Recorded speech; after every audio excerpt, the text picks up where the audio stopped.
Check it. Yes, sir. Okay, so we have discussed in yesterday's class about the origin of the universe and how the earth has originated. So the universe has been originated after the Big Bang, and again the earth has been, what you can say, formed after millions of years, what you can say, the cooling process. Some of the gases have been released and the earth's surface has been formed. So today we are going to discuss about the origin of the earth crust and how the continents and how the oceans have been, what we can say, formed on the surface of the earth, right? Because in geography we study the graph of the earth, that is the larger graph of the earth. You can say that there are some larger land masses which are called as continents, and there are some larger water bodies which are called as oceans, right? So there are various theories about the origin of the earth crust. There are various theories about that, how the continents have been formed, how the, what you can say, the ocean have been formed, how the mountains have been formed, how the islands have been formed. So there are various theories about it. So we will see one by one, right? So the first and very, very important theory which has been given in 1912, that is called as Alfred Wegener's continental drift theory. So Alfred Wegener was a meteorologist. He was actually not a physical geographer, but a meteorologist who used to study the what you can say, the climate. That is why he's called as a meteorologist. But in 1912, he has given one theory about the origin of the earth crust, and that theory is called as continental drift theory. And this continental drift theory helped in understanding that how the continents have been formed and how the oceans have been formed on the surface of the earth, right? So I have shared one document on the group just 5 minutes back. So you have to download that notes so that we can refer to that notes, and we'll carry on. So can you all have you all downloaded that PDF which I've shared it on the group? So this is an basic material which you need to refer for physical geography. Some other material also I will give it to you. Apart from this, there is one more important source which you need to study for geography, that is called 11th standard NCERT, that is called Fundamentals in the Physical Geography. So that is also a very good book.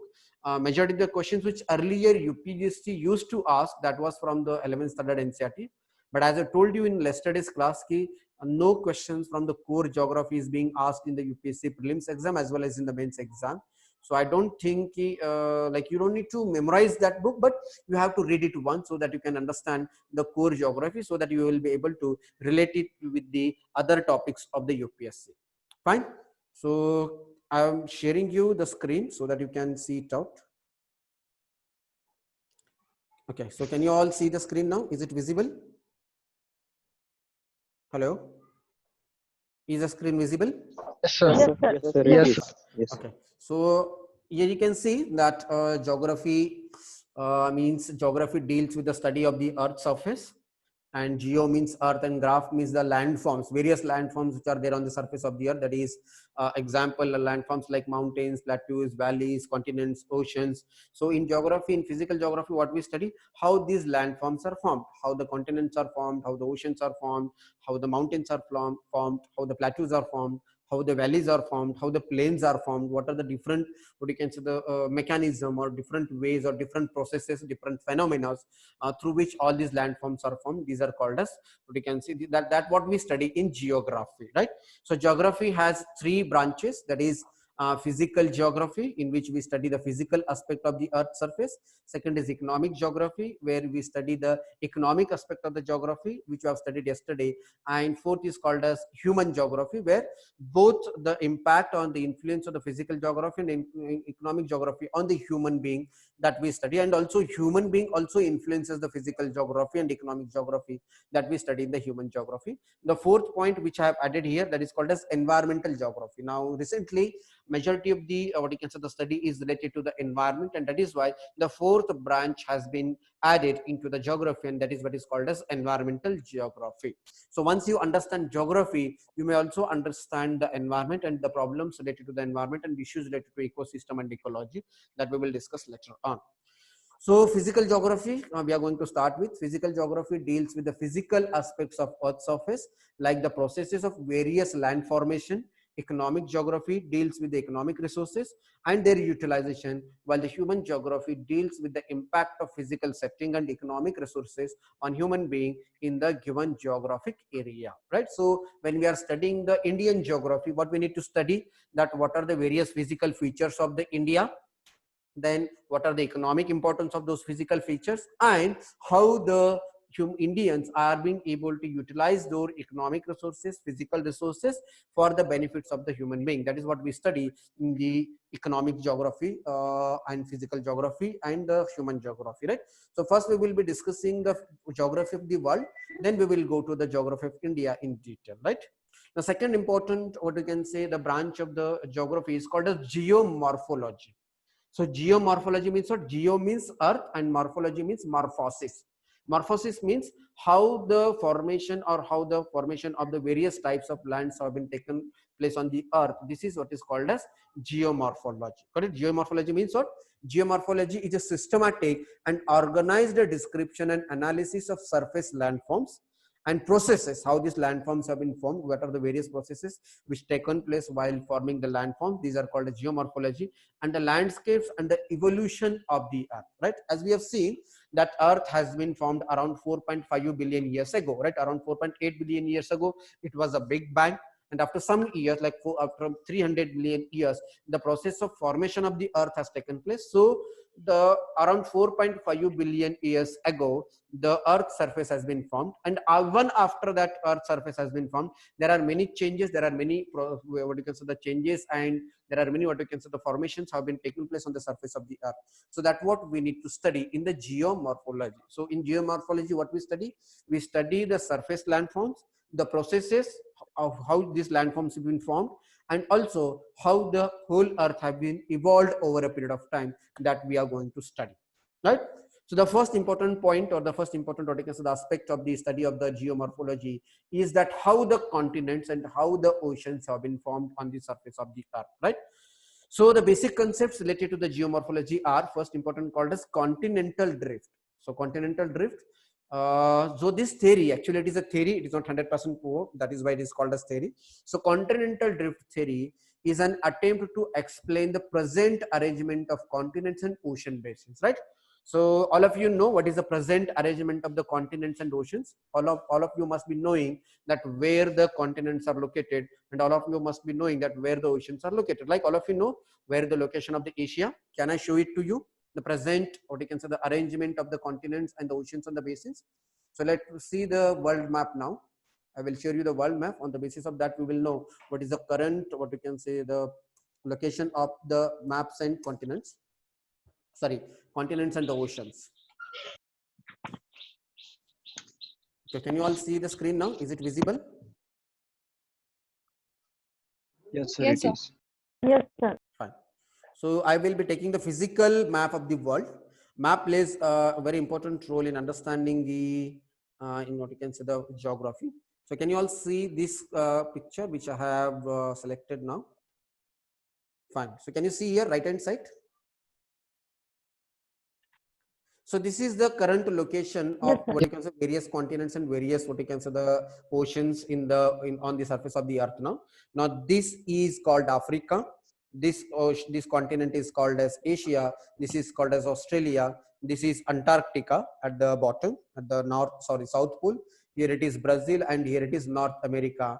So these are the total 7 continents which are there on the surface of the earth, and 4 oceans are also there. 4 oceans, that is this is the Pacific Ocean, which is the largest ocean. Again, you can see that Pacific Oceans are joined together, and since Earth is spherical, so this part and this parts have been joined with each other.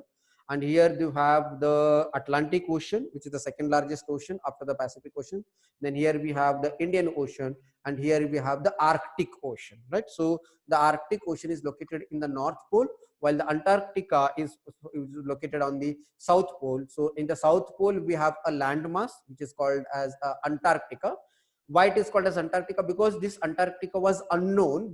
All these lands were not known to the people. Like that America was an unknown land of America, and as well as South America was also an unknown land. Australia was also an unknown land to the human being, right? So earlier, people, what you can say, it is not like the people were living there, but in the studies or in the sciences, all these lands were not known.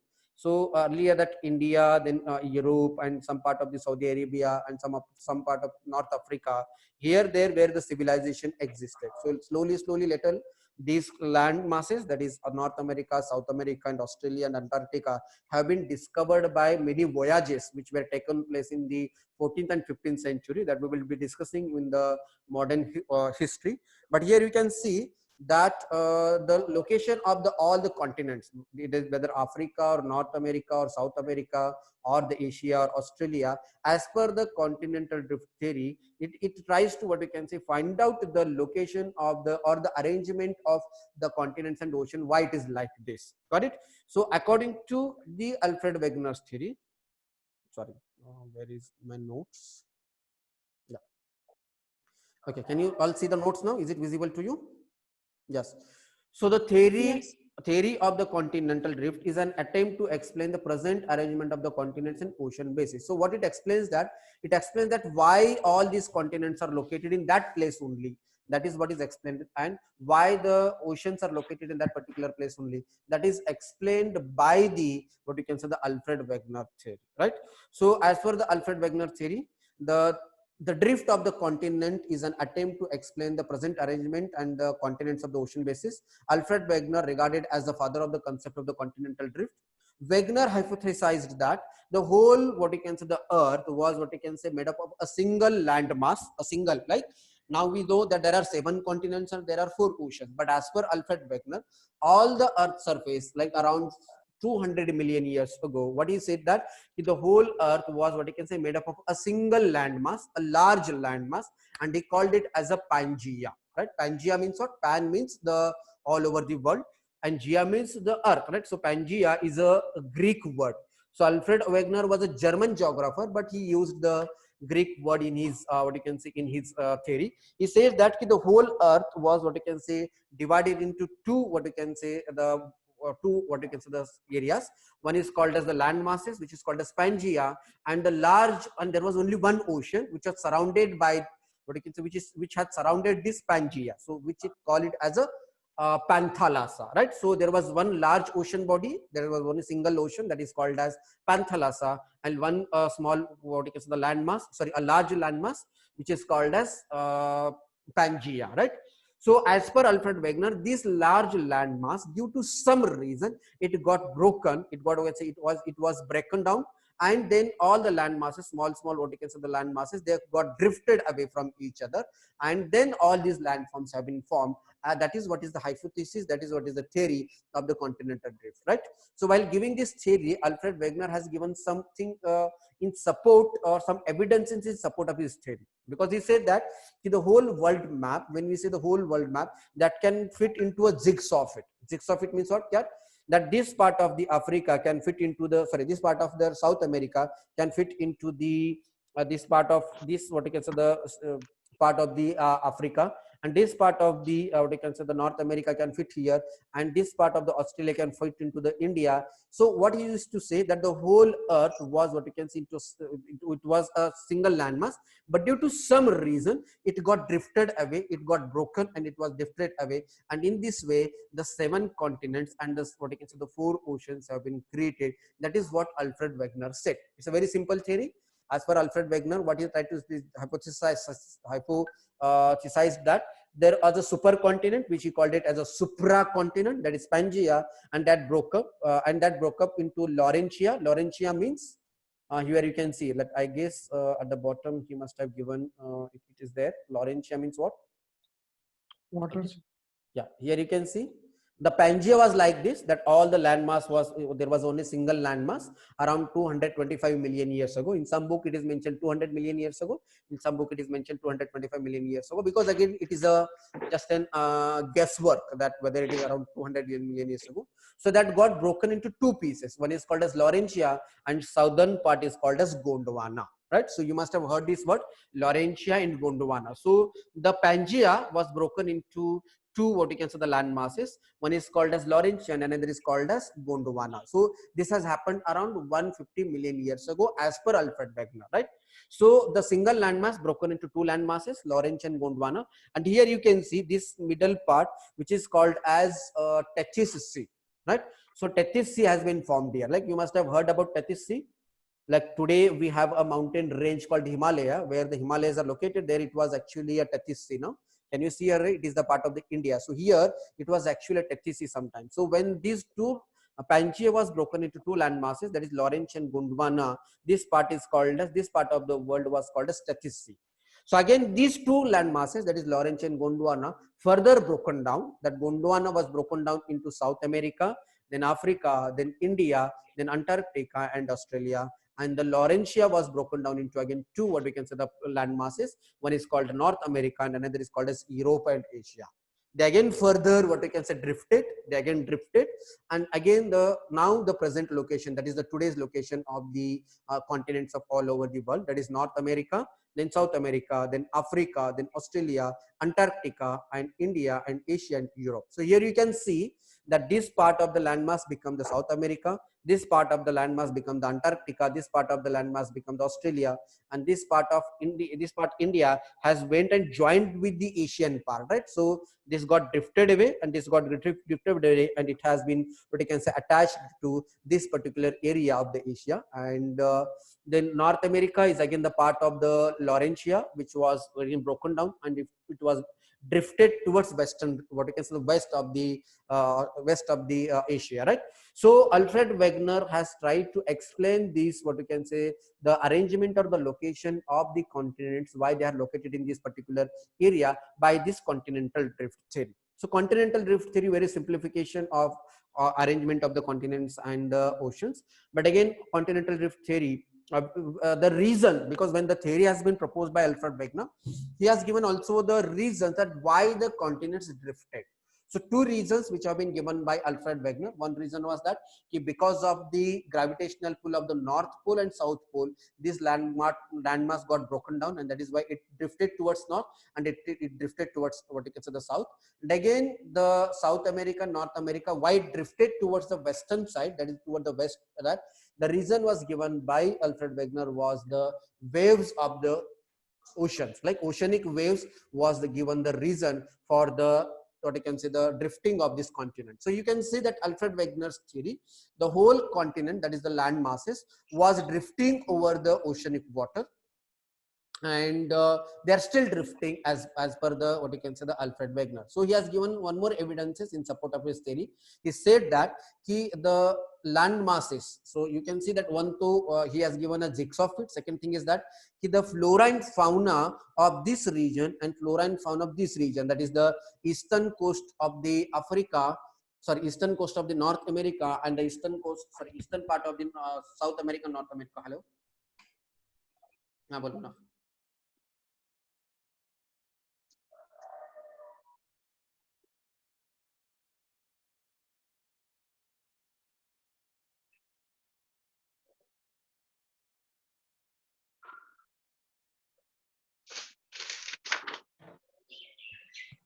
Hello, I'm audible now? Hello? Yes. Yes, Okay. sir, So you are am I being too fast? सबको समझ में आ रहा है ना? Am I not going too fast? I hope all of you are understanding, right? ठीक है. So here what has happened, that Alfred Wegener said that these parts of the continent, that is North America and South America, here we have seen that the animals and what you can say, the plant fossils which are found in this, that is eastern part of North America, are similar to the western part of Europe, and the flora and fauna which are found in the eastern part of the South America are similar to the flora and fauna which could be found on the western part of Africa. So what he said, that why there is similarities between the flora and fauna of the western part of the Africa and flora and fauna of the South America, because once upon a time these two land masses were united together and they got drifted away due to the oceanic waves, and that is why they have, what you can say, the similar flora and fauna. That is what is explained here. Got it? So here you can see that Alfred Wegener tried to, what you can say, understand the drifting, or understand the current location or current, what you can say, the arrangement of the oceans and the continents on the surface of the earth. But there were some limitations of the Alfred Wegener's theory, because two limitations were that he simply tried to what you can see find out the location of the earth, or sorry, location of the continents by a jigsaw fit, but the forces which have referred or which have given that the oceanic waves were the cause for the drift of the continents, and again the gravitational pull of the North Pole and South Pole, they were not enough as per some of the scientists at that time. But again there was some what you can see that there was some plausibility in the theory which was proposed by Alfred Wegener. And since Alfred Wegener was a meteorologist, he was not the expert of the geomorphology, or he was not the expert of the geology. Then the geologist and the geomorphologist tried to find out the reason for the drifting of the continents.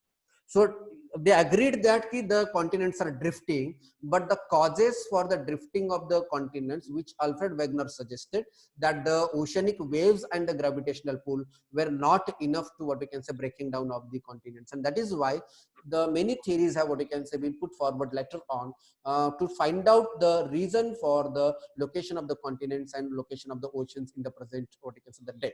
So next important theory is called a sea floor spread theory. Now, as per the sea floor spread theory, some of the evidences which have been found by the by the geomorphologists, that the floor of the ocean is spreading, like floor of the ocean, like especially in the Atlantic Ocean, in the mid-Atlantic Ocean, the floor of the ocean is spreading, right? So the floor of the ocean is spreading like this. So why this ocean floor is spreading? They have tried to find out, and they find out that due to the internal convective currents in the inside of the interior of the earth, in the interior of the earth there are some convective currents which are created, and because of that moment of the magma, and because of the moment of what you can say the liquid material in the interior of the earth is moving, and because of that is spread of the what you can say the sea floor. So what sea floor spread theory said that not only the continents are what you can say the moving or drifted, but also the sea floors are also spreading. It means what? That these continents are moving or spreading along with the oceans, along with what we can say along with the ocean floor. So Alfred Wegener said only continents are drifting, while sea floor spreading theory said that the ocean floor is also spreading. So this has led to the next very important theory, which is called as the plate tectonic theory. So plate tectonic theory has given answer to many questions of the geographers, many questions of the many questions of the geography, that how the continents have been formed, how the oceans have been formed. Apart from this, it has also explained that how the mountain ranges are formed, how the what you can say the volcanism is taking place, why there is earthquakes, why the different types of islands have been formed in the middle of the oceans. All these things have been explained by the plate tectonics theory. So till date, plate tectonics theory is the most accepted theory about the origin of the earth crust, as well as about what we can say the formation of the various landforms on the surface of the earth. So plate tectonics theory not only explained the location of the continents, but it has also explained the causes for the mountain ranges, the causes for the island formation, the causes for the formation of valleys, the formation of what you can say the formation of the what you can say the fold mountains, formation of the fault mountains. All types of what you can say the geographical phenomena have been explained by the plate tectonic theory. Now, what is this plate tectonic theory? So plate tectonics, tectonics means what? Movement of the plates. That is what is called as plate tectonics. So as per this plate tectonics theory, the plate tectonics geographer says that the whole earth surface is divided into some plates, like you can see. Yes, Rohin? Yes, Rohina, any doubts? Hello, Rohina, you have any doubts? No, sir. Okay. I just have joined it. Okay, fine. So the plate tectonics theory says that the whole earth is divided into the whole earth surface is divided into various plates, and these plates are moving towards each other, or they are moving what you can say away from each other, or what you can say they are moving in a transverse way. So these plates, what you can say on these plates, the oceans and continents are located, and these plates are moving along with continents, and these are moving along with what you can say the oceans, and this movement leads to various landforms. So this what you can say the plate. So that is what is explained here. So here you can see that it assumes that the lithosphere. Lithosphere means what? Litho means the rock, the upper what you can say the hard surface of the litho, what you can say the earth surface. That is what is called as lithosphere. I'm going to discuss in detail about the interior of the earth in tomorrow's session. That how the earth, what you can say, interior of the earth is made up of. The upper layer is called as lithosphere, inner layer is called as mantle, and again the core. Then again they are divided into inner core, outer core, upper mantle, lower mantle, and again the lithosphere is again divided into Sial, Sima. That all things I'm going to discuss in tomorrow's class. So the plate tectonics theory assumes that the upper crust of the earth is broken into series of separate plates which move in response to the convection in the upper mantle. So upper mantle means what? The upper layer of the earth is solid, while the inner, what I can say, the layer of the earth is liquid. So the inner layer of the liquid, which is called as mantle, there that liquid is moving, and since that liquid is moving, the upper layer is, or the upper solid material, which is what you can say, which is floating over that liquid mantle, is also moving. So as per the convection currents have been created inside the interior of the earth, and as these convective currents are moving, the plates are also moving. But this movement is not what you can say the fast movement. They are very slow movement, like it is around what you can say 1.2 inch per year, right? Since they are moving 1.2 inch per year, we may not what you can say feel it, we may not what you can say realize that the earth is what you can say the continents are moving, or the what you can say the earth surface is moving, right? So the major plates, that the whole earth is divided into various plates. So these are called as African plate, American plate, Antarctica plate, Australian plate, Eurasian plate, and Pacific plate. Now I will explain this to you how these plates are there. So just give me an example. Just give me a seconds. I will show you how these plates are what you can say divided.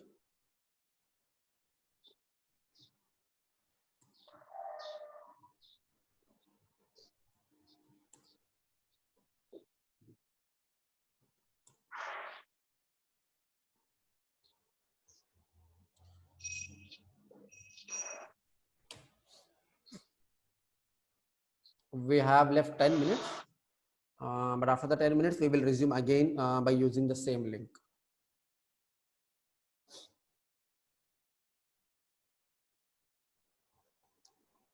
Okay. Can you all see this map? Tectonic plates. Is it visible to all of you at the right hand side? Can you all see this this picture? I will zoom it out. Yes, sir. Yes, sir. Fine. So you can see here, the whole earth is divided into various plates as per the plate tectonics theory. So here you can see this is a North American plate. So these blue lines are actually the plate boundaries. All right, these blue lines are plate boundaries. So this is North African plate. This is South African plate. This is African plate. So here you can see the African plate consists of African continent as well as the ocean here, right? And here it is Australian plate. This is an Indian plate, and this is an Eurasian plate. Now here the Indian plate is shown as a yellow line. Can anybody tell me why this yellow line is there here? Why not a blue line?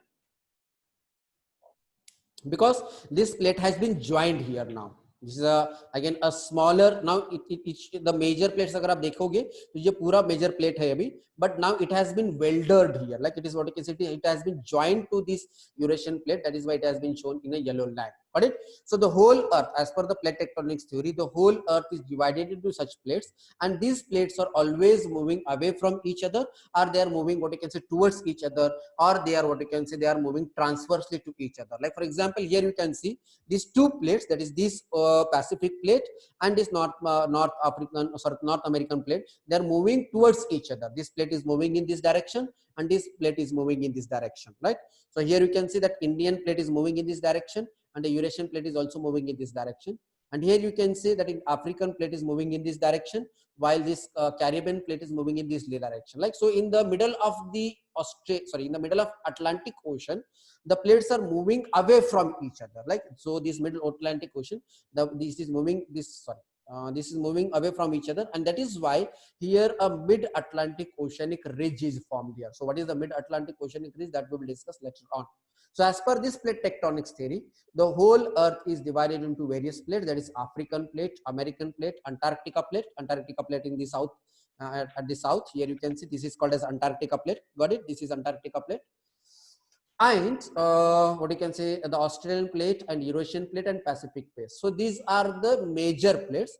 These major plates are again subdivided into some minor plates, that is Arabian plate, Bismarck plate, Caribbean plate, Carolina plate, Coos plate, Nazca plate, or Juan de Fuca plate, and Philippines plate and Scotia plates, right?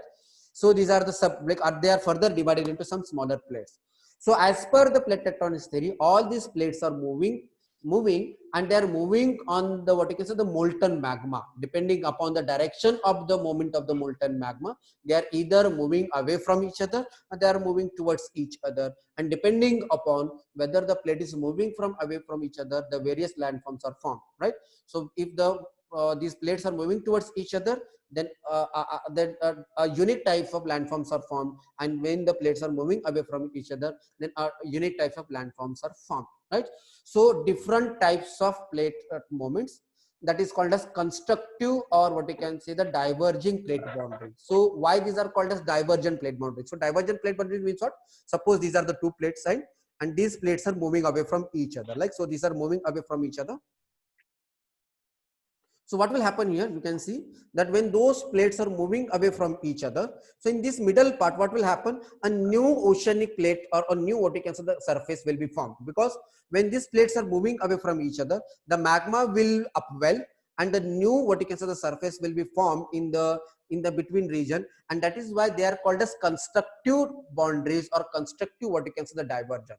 So when the two plates are moving away from each other, which is called as constructive boundaries, and suppose if the plates are moving towards each other, so what will happen? Suppose now these two plates are located here, and if they are coming towards each other, what will happen? It is destroying the surface, it is destroying the ocean surface, it is destroying the earth's surface, and that is why they are called as destructive convergence, or what you can say, the destructive plate boundaries. Got it? So two types of, what you can say, the plate boundaries. One is called as the divergent plate boundaries, while the divergent plate boundaries are constructive, while the destructive plate margins means convergent plate boundaries are, what you can say, the destructive plate margins, right? So at this place, you can see that when they are moving towards each other, here it is a destructive plate boundary, while here that at mid-Atlantic Ocean, the plates are moving away from each other, here it is the constructive plate boundary, and here the new surface is being formed here. So here the new surface is being formed, and here the surface is being destroyed here. Got it? So you can say that on the surface of the earth, at some places there is a creation of the new ocean, or you can say the new earth surface, and at the another place there is destruction of that. And that is how you know the radius of the earth surface is, what you can say, it is same throughout the year, because although the earth surface is changing, but the radius of the earth surface remains same, because at one place if there is destruction, but at another place there is, what you can say, the construction. And that is why earth is being said to be, what you can say, a dynamic equilibrium. The earth surface is in a dynamic equilibrium. Dynamic means what? The earth surface is changing, but at the same time the radius of the earth is in equilibrium. So that is what is called as dynamic equilibrium of the earth surface. So that dynamic equilibrium is because at one place there is construction, at the another place there is, what you can say, the destruction of the surface of the earth, right? So divergent plate boundaries and convergent plate boundaries. Divergent plate boundaries are the constructive plate boundaries, while destructive or the convergent plate boundaries are destructive plate boundaries. Got it? Any doubts about it? ये समझ में आ गया, convergent boundaries and destructive boundaries. But there are certain boundaries which are called as transverse boundaries. Transverse boundaries means what? Where the plates are neither moving towards each other, or they are not, what you can say, going away from each other. They are just passing what you can say, they are passing away from each other. Like for example, you can say that these are the two plates. So here the plates are like passing in this way. They are not either moving away from each other, they are not coming towards each other. They are just, what you can say, passing each other. And here they are not destructing the earth surface, and they are not creating the new earth surface, and that is why they are called as transverse boundaries. Got it?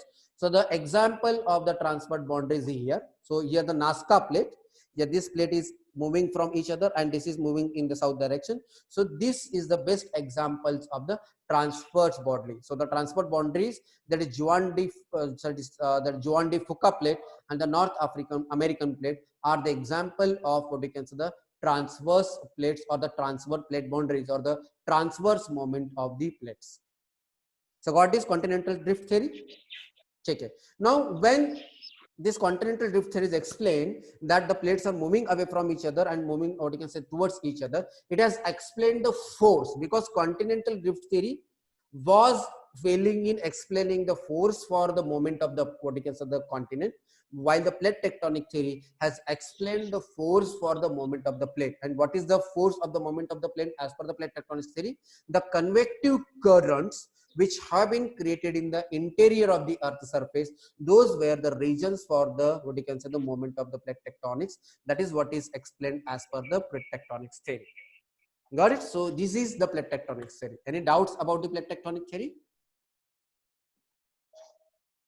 Any doubts? No, Now this plate tectonics theory has, what we can say, explained how the mountains are formed, what are the causes for the volcanism, what are the causes for the what we can say, what are the causes for the fold mountain ranges, then what are the causes for the volcanic arcs and all these things. That has been explained by the plate tectonics theory, that we will be discussing in the next class. Now 1 minute is left, the meeting will expire. So after 1 minute you have to join the link once again. I will show you one video on the YouTube, which will help you in understanding the whole concept of plate tectonic theory and continental drift theory, right? So I'm ending the meeting here now, and you have to join again, and I will show you one video which will be very useful in understanding the whole concept of continental drift theory as well as the plate tectonic theory. Okay, so I'm ending okay, here. sir. So join again by using the same link. Fine. Yes, sir.